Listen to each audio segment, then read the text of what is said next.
So, in the last part of the PowerPoint, I tried to present in a schematical way, of course, the terms of the opposition between differentialist feminism and materialist feminism. Of course, you can use other names also for these two currents. Sometimes the people, differentialist feminism is the name the people, the differentialists use themselves. Okay, the people who don't share the positions of the differentialists very often speak from essentialist feminism also. And materialist feminism, sometimes the people who are in this current use the denomination materialist feminism, sometimes they use also the denomination of egalitarian feminism. It is the same. Okay? So first, the differentialist position. For the theoricists of the differentialist current, the aim was indeed, very schematically, to contribute psychologically and socially to the arrival of a new woman in her specificity. It means in her difference. So the aim for the differentialist current is to work for the arrival of a new woman in her specificity. Okay? For this purpose, the intellectual leaders of this current gave great value to anatomic characteristics of women, in particular those related to reproduction. Differentialism had a special influence. This is important. And of course, you can understand that if you give a big importance to anatomic characteristics, you can go in a essentialist path very easily. So, differentialism has had a special influence among the theoricists and writing, and those who were influenced by psychoanalysis, and in particular by Jacques Lacan. Some authors of this current also defended, for instance, the idea of the existence of a special female writing. And you can see again here that it is essentialist position, thinking that it can exist a special female writing. Okay? The essentialist thought was the main pillar of this current.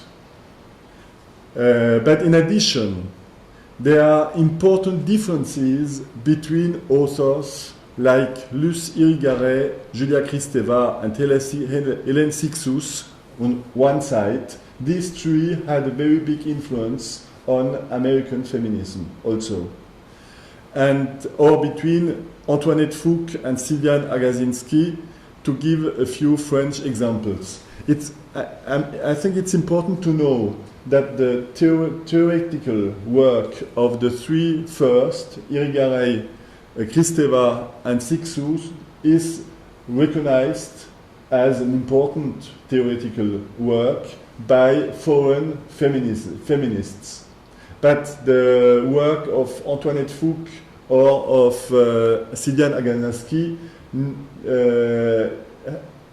is not on the same level, I think. But the two last were much more present in the mass media.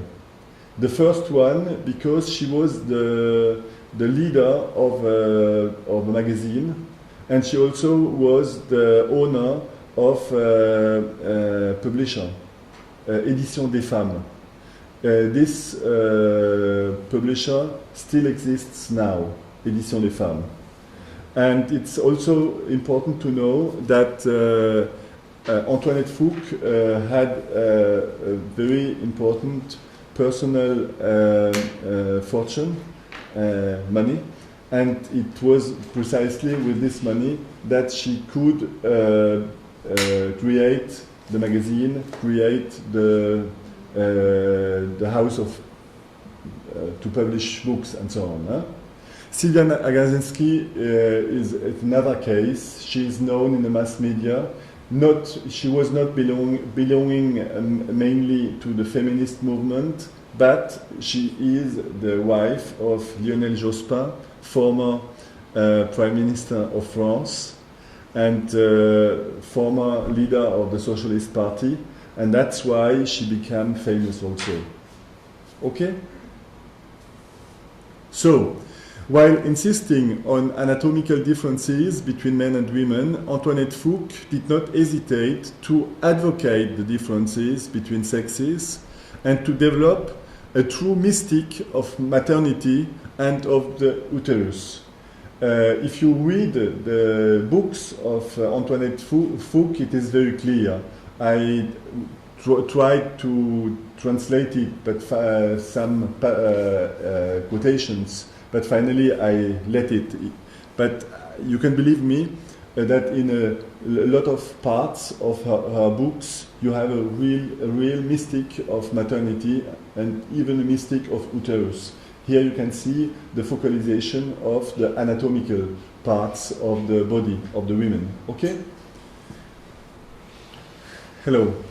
In that sense, we can consider that Antoinette Fouque transformed the women's liberation into a claim of supporters of the corporatism of mothers' rights, because she insists very importantly on maternity and uterus. So she is not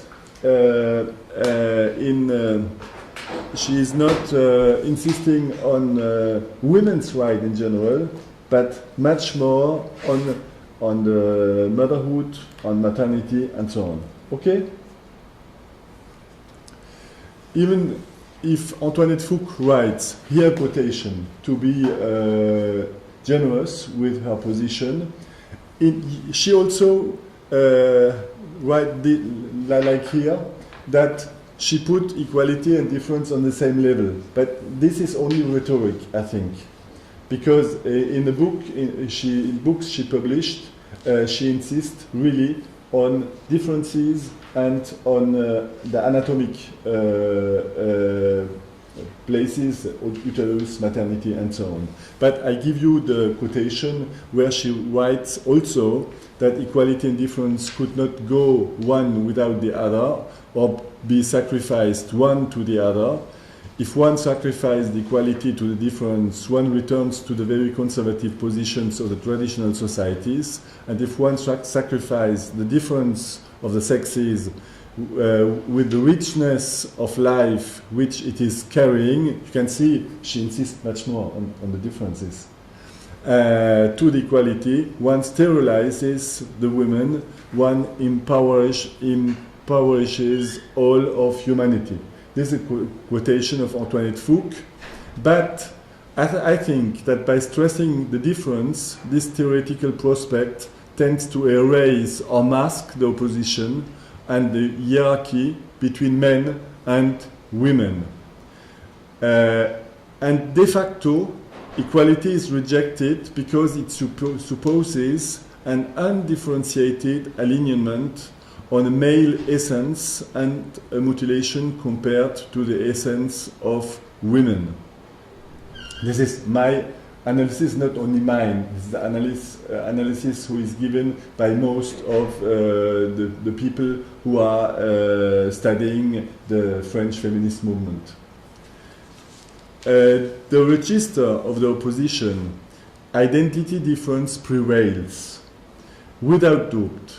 And the other register, equality and equality, present in words, is de facto forgotten.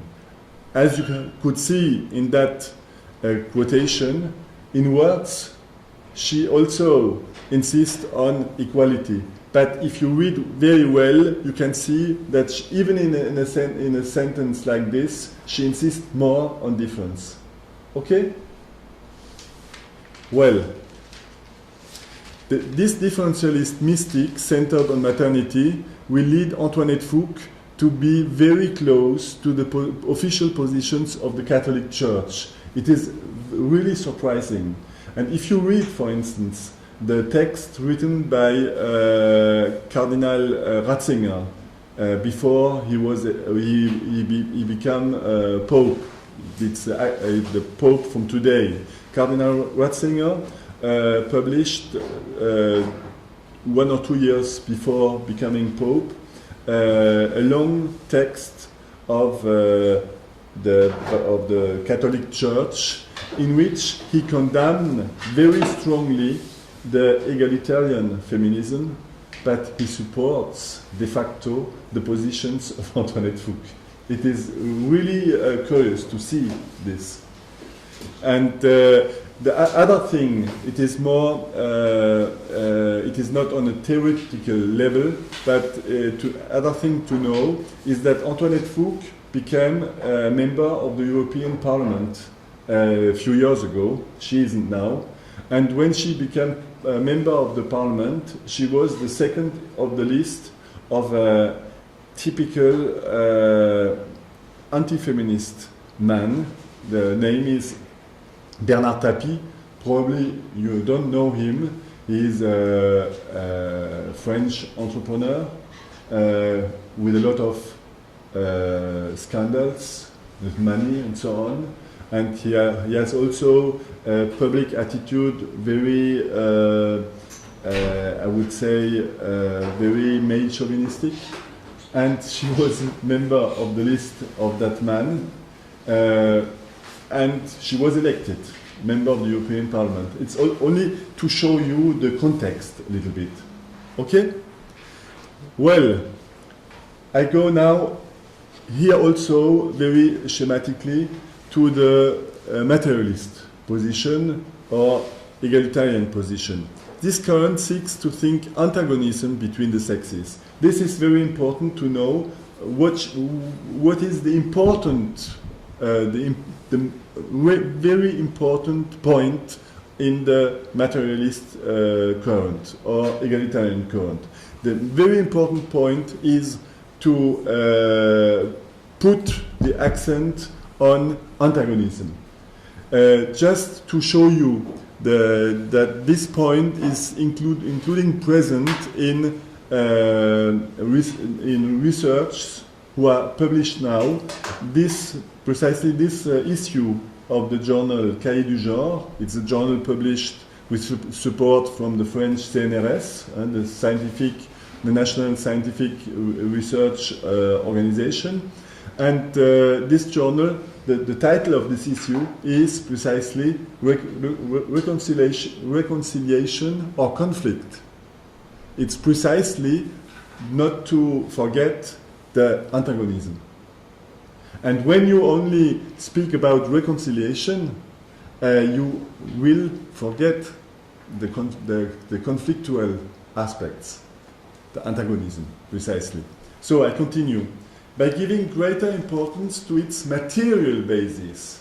That's why we are speaking from materialist position, as well as its economic basis, but it's not enough to speak only about economic basis, because you also have to consider, including in a materialist standpoint, you have to consider the socio-political aspects also, of course, and you have to consider, including sometimes, the physical aspects. For instance, if you see the researches of the British sociologist, feminist sociologist, Cynthia Cockburn, you can remember the name, Cockburn, C-O-C-K-B-U-R-N, Cynthia Cockburn. You can have a research on Google, for instance.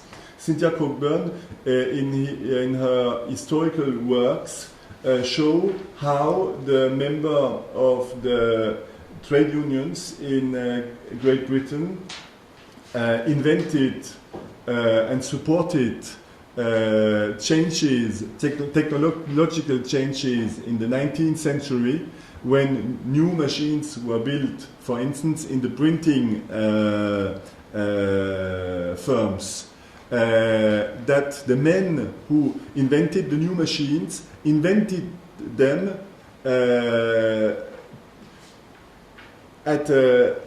to use the tallness of the men, and to use the fact that the men are a little bit stronger physically. So the machines are high, and it's very difficult for smaller women to work with these machines. And on the other part, she shows that the pieces used in the machine to print are very heavy, and it is no reason to make these pieces so heavy.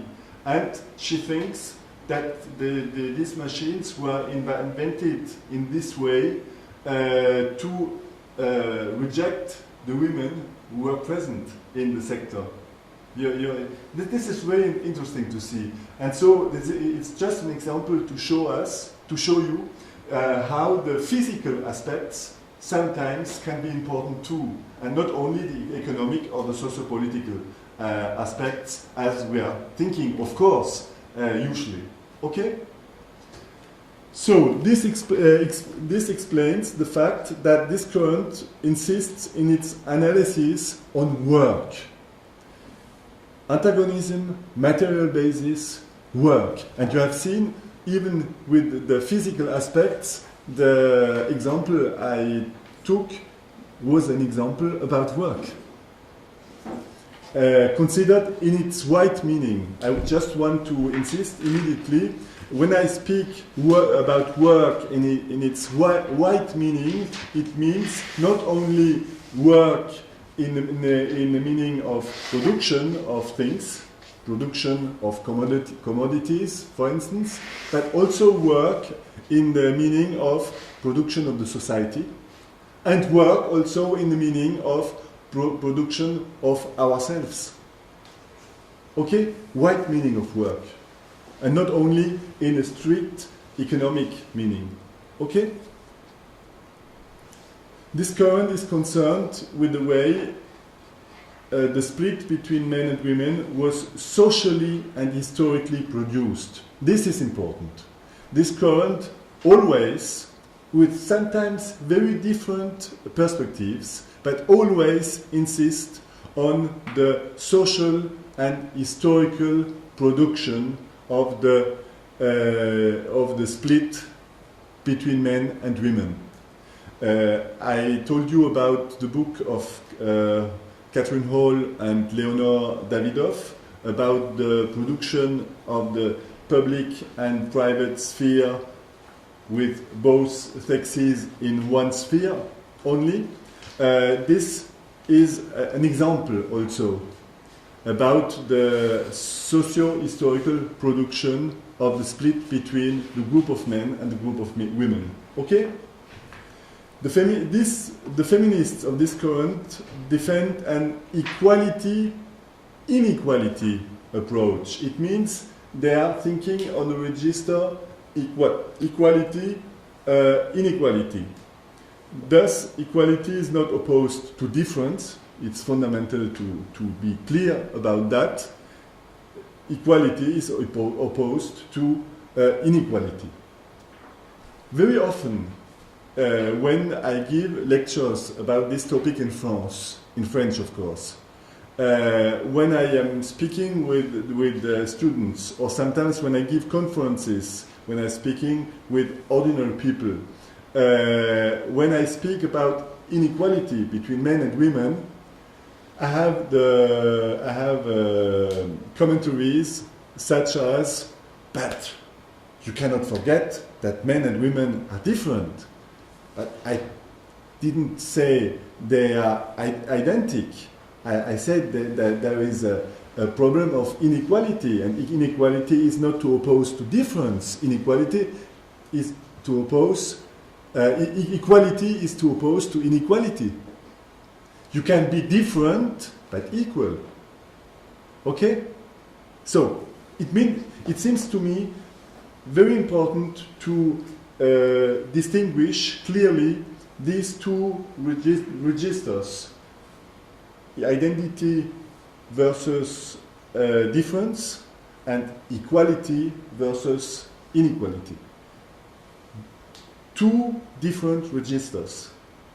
Okay? I will speak about this later on.